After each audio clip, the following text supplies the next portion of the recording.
दोस्तों, भारत में एक अजीब विडंबना है कि अगर कोई व्यक्ति चुनाव लड़ता है और चुनाव जीतने के बाद वो मुख्यमंत्री बन जाता है, मंत्री बन जाता है या विधायक और सांसद बन जाता है और चार चार पांच पांच गाड़ियों के काफिले के साथ चलता है, या फिर प्रधानमंत्री नरेंद्र मोदी की तरह वो लगातार 25 से 30 साल मुख्यमंत्री प्रधानमंत्री के पद पर ही क्यों न बैठा हो, लेकिन आखिर वो कह देता है कि वो पिछड़ा या अति पिछड़ा है। अब समझिए इस बात को कि पिछड़ा और अति पिछड़ा होने की परिभाषा क्या है। जब भारत में ये पिछड़ा और अति पिछड़ा की कैटेगरी बनाई गई थी या रिजर्वेशन दिया गया था, तो उसका आधार था सोशल बैकवर्डनेस, यानी सामाजिक पिछड़ेपन के आधार पर रिजर्वेशन दिया गया था। लेकिन जब आज कोई व्यक्ति 15 साल प्रधानमंत्री रह लेता है, 15 साल मुख्यमंत्री रह लेता है, गाड़ियों के काफिले के साथ चलता है, उसको इतना सम्मान हासिल है जितना कि पूरी दुनिया में किसी को नहीं हासिल है। उसके बावजूद भी कितनी सहजता से और कितनी नीचता से कोई व्यक्ति कह देता है कि वो भी अति पिछड़े वर्ग से आता है, तो उसको भी अति पिछड़े वर्ग का माना जाना चाहिए और अति पिछड़े वर्ग की सारी सुविधाएं उसको मिलनी चाहिए। और इस तरह की घटिया प्रवृत्ति सिर्फ भारत में एग्जिस्ट करती है और जिसको राजनीतिक रूप से पोषित भी किया जाता है और जिसको संरक्षण भी दिया जाता है। मान लीजिए कि जो आरक्षण है या जो पिछड़ा और अति पिछड़ा का जो डेफिनेशन तय किया गया है, उसका आधार सोशल बैकवर्डनेस है, उसका आधार फाइनेंशियल बैकवर्डनेस है। अब कोई व्यक्ति अगर सच में गरीब है या कोई व्यक्ति अगर सामाजिक रूप से सच में पिछड़ा हुआ है, तो उसको समाज की मुख्य धारा से जोड़ने का प्रयास होना चाहिए। अब इसके लिए चाहे आरक्षण देना हो, इसके लिए चाहे कोई आर्थिक लाभ देना हो, चाहे जो भी प्रावधान करना हो, क्योंकि अगर भारत को विकसित बनाना है तो ये बहुत आवश्यक है कि वो लोग जो कहीं समाज में के मुख्य धारा से कट गए हैं या मुख्य धारा से नहीं जुड़ पाते हैं, वो सारे जतन, वो सारे प्रयास किए जाने चाहिए जिससे वो मुख्य धारा में जुड़ पाए। लेकिन जब वो मुख्य धारा में जुड़ते हैं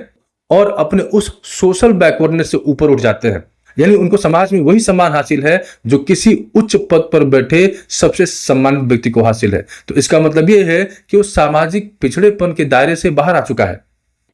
अगर किसी को आर्थिक आधार पर आरक्षण मिल रहा है और वो व्यक्ति सैकड़ों करोड़ का मालिक हो जाता है, वो चार चार गाड़ियों के पांच पांच गाड़ियों के काफिले से चलता है, तो इसका मतलब कि वो आर्थिक आरक्षण के कैटेगरी से वो बाहर आ चुका है।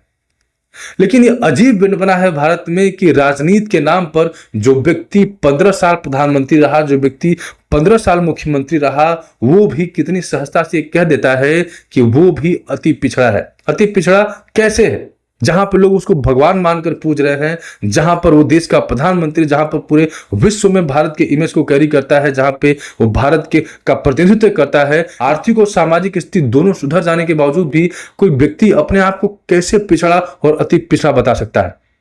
किस मानसिकता से वो व्यक्ति जी रहा है या किस मानसिकता से वो व्यक्ति राजनीति कर रहा है? क्या आपको नहीं लगता कि पिछड़ा, अति पिछड़ा या आर्थिक रूप से पिछड़ा हो, उसका एक डेफिनेशन तय होना चाहिए?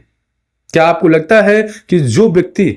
आज 10-10 गाड़ियों के काफिले से चलता है, जो व्यक्ति 10 साल प्रधानमंत्री रह गया, जो व्यक्ति 10 साल सांसद रह गया, जो व्यक्ति 10-15 साल प्रधानमंत्री रह गया, क्या उसको अपने आप को पिछड़ा और अति पिछड़ा कहने का हक है? और क्या सच में वो अति पिछड़ा रह गया है? और अगर सच में अति पिछड़ा नहीं रह गया है, तो यह भारतीय संविधान में एक विडंबना ही है कि ऐसा व्यक्ति सिर्फ राजनीति करने के लिए पिछड़े और अति पिछड़े का चोला ओढ़ लेते हैं। लेकिन वास्तविकता तो यह है कि ना तो ये पिछड़े हैं, ना तो ये आर्थिक रूप से पिछड़े हैं, ना तो ये सामाजिक रूप से पिछड़े हैं। लेकिन आखिर इसके ऊपर प्रश्न कौन उठाएगा? ये कौन प्रश्न उठाएगा कि जो पिछड़ा और अति पिछड़ा का जो क्राइटेरिया है या जो डेफिनेशन है, ये इस तरह से तय किया जाना चाहिए कि जो असल में लोग पीछे छूट गए हैं, जो असल में समाज की मुख्य धारा से नहीं जुड़ पाए हैं, उनको इसके माध्यम से जोड़ने का प्रयास किया जाए, न कि इसका लाभ उन लोगों को मिले जो सिर्फ अपने आप को पिछड़ा बताकर, जो सिर्फ अपने आप को अति पिछड़ा बताकर ये लगातार राजनीतिक लाभ लेने के लिए राजनीतिक रोटियां सेकते रहते हैं, जो पूरी दुनिया में सम्मान पा चुके हैं। किसी सामान्य व्यक्ति की बात छोड़िए, जो सामाजिक और आर्थिक दोनों रूप से आगे जा चुके हैं, क्या ऐसे व्यक्ति को अपने आप को पिछड़ा कहना शोभा देता है? और क्या हमारे संविधान में ऐसा प्रावधान होना चाहिए कि ऐसे व्यक्ति भी अपने आप को पिछड़ा या अति पिछड़ा कैटेगरी में रखें? जब मैं इस तरह की बातें सुनता हूं तो निश्चित तौर पर मुझे अफसोस होता है, क्योंकि जब हम दूर दराज के क्षेत्रों में जाते हैं, ट्राइबल एरियाज में जाते हैं, तो वहां देखते हैं कि जो पिछड़े और अति पिछड़े हैं वो किस स्थिति में रहते हैं। और तब मैं ये सोचता हूं कि क्या कुछ ऐसा डेफिनेशन नहीं लगाया जा सकता है, कुछ ऐसा प्रावधान नहीं किया जा सकता है जिससे जो पिछड़ा और अति पिछड़ा बनकर जो मलाई चाट रहे हैं उनको इससे बाहर निकालकर इसका लाभ असल में उन लोगों को मिलना चाहिए जो सच में पिछड़े हैं। लेकिन वास्तविकता तो यह है दोस्तों कि पिछड़ा और अति पिछड़ा के नाम पर सारी मलाई वो लोग चाट रहे हैं जो पर्सनल जेट में घूमते हैं, जो हेलीकॉप्टर्स में घूमते हैं, जो 20-20 गाड़ियों के काफिले में घूमते हैं, और वो लोग जिनको किसी सवर्ण से बेहतर सामाजिक स्थिति में वो है या बेहतर आर्थिक स्थिति में है, उसके बावजूद भी बड़ी ही सहजता से वो अपने आप को पिछड़ा और अति पिछड़ा बोलकर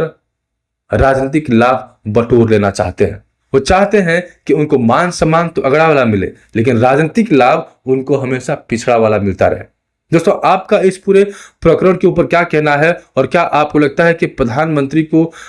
खुद को अति पिछड़ा बताने की आवश्यकता थी, और क्या उनका अपने आप को अति पिछड़ा कहना एक जायज बात है?